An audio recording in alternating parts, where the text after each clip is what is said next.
Hello friends, நீங்கள் பார்த்துட்டு இருக்கிறத ஹரிஷ் வாய்ஸ். நான் உங்கள் ஹரிஷ். இன்றைக்கான வீடியோவில் நம்ம என்ன பார்க்க போகிறோம்னா, தி 7 Deadly Sins Wrath of the Gods season 3 episode 9 the கர்ஸ்டு lovers.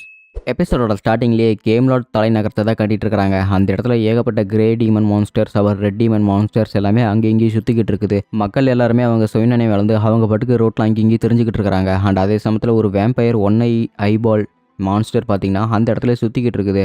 இந்த இடத்துல நான் என்னென்னு தேடுறது? ஏன்னா இந்த இடத்துல ராஜாக்கான ஒரு சக்தி இருக்குன்னு நான் தேடணுமாமா. ஆனால் இந்த இடத்துல வெறும் மான்ஸ்டரு தொன்னினைவு இல்லாத மனுஷங்க தானே இருக்கிறாங்க அப்படின்னு சொல்லிட்டு இந்த மான்ஸ்டர் சொல்லிக்கிட்டு இருக்கும் போது, ஓர்லோண்டி ஒழுங்காக சொன்ன வேலையை செய் அப்படின்னு சொல்லிட்டு மெர்லின் பார்த்தீங்கன்னா திட்டுறாங்க. சரி அப்படின்னு சொல்லிட்டு அந்த வேம்பயருமே பார்த்தீங்கன்னா அதோட வேலையை பார்த்துக்கிட்டு இருக்குது. இன்னொரு பக்கத்தில் நம்ம எலைனை காட்டிட்டு இருக்கிறாங்க. ஸோ உனக்கு உடம்பு எதுவும் பரவாயில்லையா அப்படின்னு கேட்கும்போது, பரவாயில்ல, ஏன்னா அந்த ஃபார்பிடன் ஸ்பெல் இருக்கிறனால என்னால் இப்போ கொஞ்சம் நேரம் என் உடம்பையும் என் ஆத்மாவையும் இந்த இடத்துல வச்சிருக்க முடியுது அப்படின்னு எலைன்னு சொல்லிட்டு இருக்கிறா. சரி, ஃபேரி கிங் ஃபாரஸ்ட்டில் நீ எங்கள் அண்ணனும் இருந்தீங்களே, எப்படி இருந்தது அப்படின்னு நம்ம எலைன்னு கேட்கும்போது, அது ரொம்பவே அற்புதமாக இருந்தது தெரியுமா. நாங்கள் எல்லாருமே ஒரு ட்ரையலுக்கு போயிட்டு வந்தோம், நானும் உங்கள் அண்ணனும். ஆனால் அந்த ட்ரையலில் நாங்கள் உங்களை பார்த்து தெரியுமா எலிசபெத் அப்படிங்கிறாங்க. எனது 3000 வருஷத்துக்கு முன்னாடி என்ன பார்த்தி அப்படின்னு சொல்லிட்டு எலிசபெத் கட்டிகிட்டே இருக்கிறா. இன்னொரு பக்கம் நம்ம கிங்கு பார்த்தீங்கன்னா ஏகப்பட்ட சரக்கு சாப்பிட்டுட்டு அவன் பாட்டுக்கு போதையில் உளறிக்கிட்டு இருக்கிறான். டேய் கோத்தர், எனக்கு ஒன்று சுத்தமாக பிடிக்க தெரியுமா, பட் இருந்தாலுமே உங்கள்கிட்ட நான் மன்னிப்பு கேட்கணும்டா அப்படின்னு அவன் போதையில் உளறிக்கிட்டு இருக்கிறான். நீ இப்போ என்ன பேசினாலுமே இன்னும் 1 மணி நேரத்துக்குள்ளே எல்லாத்தையுமே மறந்துடுவடா, ஏன்னா நீ அந்த அளவுக்கு போதையில் இருக்கிற அப்படின்னு கோத்தர் ரொம்பவே சிரிப்பாக பேசிகிட்டு இருக்கிறான். கோத்தர், நீ இப்போ முன்ன பேசுனதை விட இப்போ ரொம்பவே நீ நல்லா பேச ஆரம்பிச்சிட்டியே அப்படின்னு சொல்லிட்டு நம்ம எஸ்கனார் பேசிக்கிட்டே இருக்கும்போதே, எனக்கு அதெல்லாம் ஒன்றும் பிரச்சனையே இல்லை, நீ என்னை ஏகப்பட்ட பிரச்சனையில் மாட்டி விட்டுருக்குற, எனக்கு ஒன்று சுத்தமாக பிடிக்காது, நீ எனக்கு பிடிச்சவங்களை என்னென்ன பண்ண தெரியுமா அப்படின்னு சொல்லிட்டு நம்ம கிங் வந்து கத்திக்கிட்டே இருக்கிறான். அப்படியே விஷயம், சரி அதுக்கெல்லாமே மன்னிச்சிரு அப்படின்னு கோத்தர் சொல்லிக்கிட்டு இருக்கும்போது, அது எப்படி சும்மா பொசுக்குன்னு மணி போட சொல்லி விட்டுறலாம், ஒன்று நான் சும்மா விட மாட்டேன், பட் இருந்தாலுமே எனக்கு ஒன்று மாணிக்கணும்னு ரொம்பவே ஆசையாக இருக்குது. ஏன்னா நான் தெரிஞ்சோ தெரியாமல உன்னை நான் ரொம்ப கோவப்படுத்திக்கிட்டேன், ரொம்பவே கஷ்டப்படுத்தி இருக்கிறேன் அப்படின்னு கிங்கு பேசிக்கிட்டு அவன் பாட்டுக்கு படுத்துட்டான். எனக்கு தெரிஞ்சு கிங் அவனுக்கு மனசை பிடிச்சவங்கள கஷ்டப்படுறதுனால ரொம்ப மேலே கோவத்தில் இருக்கான்னு நினைக்கிறேன் அப்படின்னு இங்கே கோத்தர் பேசிக்கிட்டு இருக்கும்போது, இல்லை அவர் சும்மா போதையில் உளறிட்டு இருக்கிறாரு, அவர் உண்மையிலேயே ஒரு கைண்ட் ஹார்ட்டட் பர்சன் தெரியுமில்ல உங்களுக்கு. சரி அப்படின்னு வாங்க நம்ம கிங்கே போய் நல்லா படுக்கிற இடையில போய் எங்கேயாவது உட்கார வச்சிடலாம் அப்படின்னு சொல்லிட்டு நம்ம எஸ்கனார் சொல்லிட்டு இருக்கிறாங்க. சரி வாங்க ஆளுக்கு ஒரு கையை பிடிங்க அப்படின்னு சொல்லிட்டு கோத்தர் எஸ்கனார் 2 பேருமே பார்த்தீங்கன்னா நம்ம கிங்கை தூக்கிக்கிட்டு இருக்கிறாங்க. கிங் நல்லா பிடிச்சிக்க, ஏன்னா உன்னை நாங்கள் பெட்டில் படுக்க வைக்க கூட்டிகிட்டு போய்ட்டுருக்கோம் அப்படின்னு சொல்லிட்டு இங்கே எஸ்கனார் பேசிக்கிட்டு இருக்கும்போதே, அதெல்லாம் ஒன்றும் வேணாம் அப்படின்னு சொல்லிட்டு இங்கே நம்ம எஸ்கனோட கண்ணாடி தட்டி விட்றான் பாருங்க. கண்ணாடி எடுத்து அதை சங்கிட்டே மறுபடியும் பார்த்தீங்கன்னா அவரோட மஸ்குலின் பாடி திரும்ப வந்துருச்சு. இதெல்லாம் நீங்கள் இப்படி பண்ணக்கூடாது அப்படின்னு சொல்லிட்டு அவன் கத்துறான். மறுபடியும் நம்ம கோத்திரம் அந்த கண்ணாடி எடுத்து போட்டு விட்டோன்னே, இந்த கண்ணாடி மட்டும் நான் கட்டினேன், மெர்லின் எனக்கு ஒன்றே போட்டுருவாங்க, நல்ல வேலை டைமிங்கில் போட்டு விட்டேன் அப்படின்னு. சரி வா நம்ம உனக்கு கூட்டிகிட்டு போகலாம் அப்படின்னு சொல்லிட்டு எஸ்கனார் அந்த இடத்துல பேசிக்கிட்டு இருக்கிறான். அங்கே இருக்கிறவங்களுக்கு ஆச்சரியமாக இருக்குது. அண்ட் அதே சமயத்தில் இந்த ஆர்லாண்டியுமே பார்த்தீங்கன்னா அங்கே அர்த்தர் தேடி போய்கிட்டு இருக்குது. அண்ட் அந்த இடத்துல பார்த்தீங்கன்னா ஒரு டார்க் மேஜிக்காட் இருக்குது. இந்த சனி எங்கேருந்து வந்தது அப்படின்னு சொல்லிட்டு இங்கே செல்ட்ரிஸ் பார்த்தீங்கன்னா அந்த மேஜிக்கை அட்டாக் பண்ணுறான். அண்ட் அதே சமயத்தில் மெர்லினுக்குமே பார்த்தீங்கன்னா செமையான அட்டாக் விழுகுது. அண்ட் அன்னைக்கு ராத்திரி பார்த்தீங்கன்னா இவங்க எல்லாருமே ஒன்றா சேர்ந்து சார்க்கடிச்சிட்டு இருக்கிறாங்க. ஏன்னா இவங்க எல்லாரும் ரீயூனியன் ஆகிட்டாங்கல்ல, அதனால தான் சரி எல்லாருமே சாப்பிடுங்க அப்படின்னு நம்ம எஸ்கனாரும் ஒரு போயம் மாட்ட சொல்லிக்கிட்டு இருக்கிறான், கவிதை மாதிரி. அங்கே இருக்கிறவங்க எல்லாருமே அதை கேட்காம அவங்க பாட்டுக்கு குடிச்சிக்கிட்டு இருக்கிறாங்க. என் கவிதையை யாருமே கேட்க மாட்டேங்கிறீங்களே, நான் கவிதை அந்தளவுக்கு மோசமாக சொல்லிட்டு இருக்கிறேன் அப்படின்னு நம்ம எஸ்கனார் நினச்சிக்கிட்டே இருக்கிறான். அப்படின்னா என் கவிதையை மெர்லின் நல்லா கேட்பாங்க. ஆக்சுவலி மெலியோதாஸ், நீங்கள் பர்மிஷன் கொடுத்தீங்கன்னா நான் போய் மெர்லினை பார்த்துட்டு வந்துடுறேன் அப்படிங்கும்போது, மெர்லின் டப்புன்னு அந்த இடத்துல வந்து உட்காந்துட்டா. என்னை மன்னிச்சிருங்க, நான் லேட்டாக வந்துட்டு நாட்டுருக்குது அப்படிங்கிறாங்க. அண்ட் பரவாயில்ல, நீ கரெக்டான நேரத்துக்கு தான் வந்திருக்கிற அப்படின்னு சொல்லிட்டு எல்லாருமே பேசிக்கிட்டு இருக்கும்போதே, லேடி மெர்லின் நீங்கள் கொஞ்சம் ஒயின் குடிக்கிறீங்களா அப்படின்னு எலிசபெத் கேட்டுட்டு இருக்கிறா. அண்ட் அதே சமயத்தில் எனக்கும் வேணும் கொஞ்சம் கொடுங்க அப்படிங்கிறாங்க. அப்படின்னு சரி நம்ம எல்லாருமே ஒன்றா சேர்ந்து இங்கே ரீயூனியனுக்காக எல்லாருமே ஒரு சியர்ஸ் போடுவோம் அப்படின்னு சொல்லிட்டு எல்லாருமே ஒன்றா போட்டு சியர்ஸை ஒரு கல்ப்பாக அடிச்சுக்கிட்டு இருக்கிறாங்க. அண்ட் அதே சமயத்தில் எல்லாருமே நல்லா ஜாலியாக குடிச்சிக்கிட்டு இருக்கும்போதே நம்ம டிஎனுக்கு ஒரு டவுட் மாதிரி வந்துட்டு இருக்குது. அது மட்டும் இல்லாமல் கோத்தர், நான் எப்பொழுதும் உங்கள்கிட்ட கேட்கணும்னு ஆசைப்பட்டுட்டு இருந்தேன், நீ தானே அந்த 3000 வருஷத்துக்கு முன்னாடி நடந்த ஹோலி வாரம் ஸ்டாப் பண்ணுது, அது எப்படி பண்ண நான் தெரிஞ்சுக்கலாமா அப்படின்னு நம்ம கோத்தர்கிட்ட டிஎன் கேட்கும்போதே, அதை நான் சொன்னாலுமே நீங்கள் அதை ஏற்றுக்கிற நிலைமையில் இல்லை, நான் அதை சொன்னாலுமே நீங்கள் நான் தப்பாக நினச்சிருவீங்க, அதனால் நேரம் வரும்போது நான் கரெக்டாக சொல்கிறேன் அப்படிங்கிறாங்க. அப்படின்னா சரி நான் உன்னோட பாஸ்ட்டுக்கு எது கிண்டி இருந்தேன்னா நான் மனுஷரு அப்படின்னு டிஎன் கேட்டுட்ருக்கிறா. சரி எனக்கு கொஞ்சம் டயர்டாக இருக்குது, நான் வீட்டில் போய் தூங்குறேன் அப்படிங்கிறாங்க. அண்ட் அது மட்டும் இல்லாமல் அப்பேற்பட்ட விஷயங்களை நான் சொன்னால் நீங்கள் என்ன கன்ஃபார்மாக மன்னிக்கவே மாட்டீங்க, அதை நான் அப்புறமா சொல்லிக்கிறேன் அப்படின்னு இங்கே கோத்திரமே மறுத்துட்டான். இன்னொரு பக்கத்தில் நம்ம எலிசபெத்தோட மூஞ்சி பார்த்தீங்கன்னா சுருங்கி போச்சு. ஏன்னா டிஎன் ஏற்கனவே 3000 வருஷத்துக்கு முன்னாடி நம்ம எலிசபெத் மாதிரியே ஒருத்தியை பார்த்துட்டு வந்திருப்பேன் அப்படின்னு சொல்லியிருப்பா. எலிசபெத்னால அந்த மெமரிஸ் வந்து கொஞ்சம் கொஞ்சமாக ரிட்ரைவ் பண்ணி வரவே முடியல. ஏன்னா அந்த மெமரிஸ்குள்ளேயே அப்படி ஸ்டக் ஆகிட்டா. ஏன்னா அந்த கெயின் ஒரு மாஸ்டர் இருக்கார் பார்த்தீங்களா, டேனா 4 கிங்டமில் இருக்கிறவர், அவருமே லிஸ் அப்படிங்கிற ஒருத்தியை வந்து மெலிதாஸ் காதல் வச்சிருப்பான். அவரோட பேருமே எலிசபெத் அப்படின்னு சொல்லியிருப்பாரு. இதெல்லாமே கொஞ்சம் கொஞ்சம் நம்ம எலிசபெத்துக்கு ஞாபகம் வந்துக்கிட்டே இருக்குது. ஸோ என்னாச்சு எலிசபெத், ரொம்பவே ஏதோ ஆழமாக யோசிச்சுட்டு இருக்குது அப்படின்னு நம்ம மெலிதாஸ் வந்து ஹராஸ் பண்ண கற்றுக்கிட்டே இருக்கும்போது அவள் டப்புன்னு ஒரு பார்வை பார்க்குறா பாருங்க. மெலிதாஸுமே அந்த விளையாட்டு தனத்தாலும் நிறுத்திட்டு அப்படியே ஒரிஜினலாக பார்க்க ஆரம்பிச்சிட்டான். என்னாச்சு அப்படின்னு இருக்கும்போது உங்ககிட்ட நான் கொஞ்சம் தனியாக பேசணும், அண்ட் அது மட்டும் இல்லாமல் இருங்க நான் போய் ஒயின் எடுத்துகிட்டு வரேன் அப்படின்னு சொல்லிட்டு கொஞ்சம் பிரைவேட்டாக பேசணும் அப்படிங்கிற மாதிரி மறுபடியும் கிளம்பி போயிட்டா. டேய் நீ அவளை கோவப்படுத்திட்டே அப்படின்னு ஹாக் கேட்டுட்டு இருக்கும்போதே நான் சும்மா தான்ப்பா விளாண்டுட்டு இருந்தேன் அப்படிங்கிறாங்க. சரி வாங்க 2 பேரும் எல்லாருமே சேர்ந்து குடிக்க ஆரம்பிக்கலாம். எதுக்காக இப்படி பேசிட்டு இருக்கிறீங்க அப்படின்ட்டு இருக்கும்போதே, நீ என்ன பேசிட்டு இருக்கிற பேன் குடிக்கிறதுக்கு இதான் நேரமா அப்படின்னு சொல்லிட்டு மெர்லினை பார்த்தீங்கன்னா கோவப்படுத்தி விட்டான். எதுக்காக இப்படி பண்ணிட்டு இருக்கிற பேன் கொஞ்ச நேரம் நீ கம்முன்னு இருக்க மாட்டியா? சாரி மெர்லின் அவன் போதை போட்டு அந்த மாதிரி தான் பண்ணுவான். நீங்க அவனை கோச்சிக்காதீங்க அப்படின்னு எஸ்கனர் பேசிக்கிட்டு இருக்கும்போதே, நீங்க எல்லாரும் என்ன என்ஜாய் பண்ணிட்டு இருக்கிறீங்களா? 10 கமாண்ட்மெண்ட்ஸ் இருக்கிற ஜெல்ட்ரிஸ் த பெயிட்டின் உயிரோட தான் இருக்கிறான். அதை நீங்க மறந்துட்டீங்களா அப்படின்னு நம்ம மெர்லின் சொல்லிட்டு இருக்கிறா. ஆமா, ஏன்னா அவன்கிட்ட டீமன் கிங் பவர் இருக்குது. ஏன்னா அவன் டீமன் கிங்கோட ஒரு ப்ராக்ஸி, ஒரு ரெப்ரசன்டேட்டிவ் மாதிரி. அவனோட பவர்ஸ் எல்லாமே நம்ம ஜெல்ட்ரிஸ் கிட்ட இருக்குது. நம்ம எப்படியாவது அவனை தோக்கடிக்கணும் அப்படிங்கிறாங்க. ஆமா, மெர்லின் சொன்ன மாதிரி இங்கே இருக்கிற கேம்லா தலைநகரத்தை நம்ம மீட் ஆகணும், மக்களையுமே நம்ம மீட் ஆகணும். அதுதான் நம்மளோட உண்மையான குறிக்கோள் அப்படிங்கிறாங்க. அதுக்கு ஃபர்ஸ்ட் நம்ம எல்லாருமே ஒரு பிளான் பண்ணணும். அந்த பிளானுக்கு கரெக்டாக எக்ஸிக்யூட் பண்ணணும். ஸோ எனக்கு இப்போ ரொம்பவே தலைவலிக்கிற மாதிரி இருக்குது. நான் என் ரூமுக்கு போகிறேன் அப்படின்னு மெர்லின் கிளம்பி போயிட்டு இருக்கிறா. கதவை திறந்து அடுத்த செகண்டே அவன் மயக்கம் போட்டு விழுகிற மாதிரி இருக்குது. நம்ம மெலியதாஸ் பார்த்தீங்கன்னா கபன் வந்து பிடிச்சிட்டான். என்னாச்சு மெர்லின் உனக்கு என்னாச்சு அப்படின்னு இருக்கும்போது, மெலியதாஸ் நீ எதுக்கு இங்கே வந்து அப்படிங்கிறாங்க. என்ன பேசிகிட்டு இருக்கிற? இந்த டீமில் இருக்கிற எல்லாத்தை விட என்ன உன்னை தான் நல்லா தெரியும். ரொம்ப வருஷமாக எனக்கு ஒன்று தெரியும்.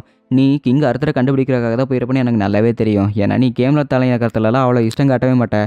உனக்கு கிங் அர்த்தர் தான் முக்கியம். அதனால தான் நீ அவனை காப்பாற்ற ஏதாவது ஒரு மேஜிக் போட்டிருப்ப. ஜெல்ட்ரிஸ் அந்த மேஜிக்கை உடச்சிருப்பான். அதனால தான் நீ இப்படி ஆயிருக்கிற. நீ ஒன்றும் கவலைப்படாத, நம்ம எப்படியாவது கிங் அர்த்தரை காப்பாற்றிடலாம் அப்படின்னு மெல்லிதான் சொல்லிட்டு இருக்கிறான். எப்படியாவது காப்பாற்றியதாகணும், ஏன்னா என்னோட நம்பிக்கையே அவர் தான் அப்படின்னு நீங்கள் மெர்லின் சொல்லிட்டு இருக்கிறா. இதில் எத்தையுமே எஸ்கனார் கேட்டுக்கிட்டு தான் இருக்கிறான். அண்ட் அதே சமயத்தில் நம்ம எலிசபெத் மெல்லிதாஸ் 2 பேரும் ப்ரைவேட்டாக மீட் பண்ணுற ஒரு மலை முகட்டில் பார்த்தீங்கன்னா நின்று பேசிக்கிட்டு இருக்கிறாங்க. ஆக்சுவலி என்ன ரொம்ப நாளாக உங்கள்கிட்ட கேட்கணும்னு ஆசைப்பட்டு இருந்தேன். ஏன்னா உங்களை காப்பாற்றுறதுக்காக உங்களோட பாஸ்ட் லைஃப்பில் நானும் ஜெரட்ரஸ் ஸ்பெல் போட்டு எல்லாருமே உள்ளே வந்தோம்ல. அப்போ என்ன மாதிரியே ஒரு குழந்தை உங்கள் கையில் இருந்ததை பார்த்தேன். ஏன்னா அப்போ தான் டேனாஃபூர் கிங்டமில் லிஸுமே சாகிறது நாங்கள் கண்லான பார்த்தோம் அப்படிங்கிறாங்க. அது ஜஸ்ட் ஒரு கோஇன்சிடென்ஸ் தான் எலிசபெத், அதே பெருசாக நினச்சிட்டு இருக்கிற அப்படிங்கும் போது, சரி அது கோஇன்சிடென்ஸ்னா 3000 வருஷத்துக்கு முன்னாடி நம்ம டிஎன் அப்புறம் கிங் 2 பேருமே பார்த்த காடஸ் கிளானில் இருக்கிற எலிசபெத் யார்? அந்த பொண்ணு பார்க்கறதுக்கும் என்ன மாதிரியே தரப்பலாமா? அவளுக்கு பார்வை வாய்ஸ் எல்லாமே என்ன மாதிரி தான் இருக்குமாமா?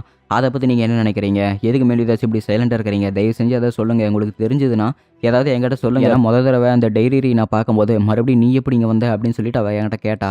அவங்களுக்கு எல்லாருமே எனக்கு தெரிஞ்சிருக்குது அப்படின்னா எனக்கு தான் அவங்களுக்கு தெரியல. ஸோ அவங்களுக்கும் எனக்கு ஏதோ ஒரு லிங்க் இருக்குது, உங்களுக்கும் இருக்குது. 3000 வருஷத்துக்கு முன்னாடி என்னை பார்த்துருந்தேன்னு சொல்லியிருந்தாங்கல்ல, அப்படின்னா எனக்கு அதுக்கும் என்ன சம்மந்தம் இருக்குன்னு நீங்கள் தெளிவாக சொல்லுங்கள் அப்படின்னு மெலிதாஸ் கிட்ட நம்ம எலிசபெத் கேட்கும்போது, எலிசபெத் நீ ரொம்பவே குழப்பம் பண்ணிட்டு இருக்கிற எல்லாத்துலேயுமே, அந்த மாதிரியெல்லாம் எதுவுமே கிடையாது. நீ ஃபஸ்ட்டு போய் படு, நீ ரொம்பவே டயர்டாக இருக்கிறப்ப அப்படிங்கிறாங்க. ஆனால் மெலிதாஸ் நீங்கள் ஏதாவது ஒன்று பேசணும்னா என்கிட்ட மனசு விட்டு பேசுங்க. உங்களை முழுசாக நம்புறதுக்கு நான் மட்டும்தான் இருக்கிறேன். இந்த உலகத்தில் யாருமே உங்களை முழுசாக புரிஞ்சுக்க மாட்டாங்க. அதை நான் கேட்கறதுக்கு தயாராக இருக்கிறேன் அப்படின்னு சொல்லிட்டு எலிசபெத் சொல்லிட்டு இங்கேருந்து கிளம்பி போயிட்டு இருக்கிறா பாருங்க.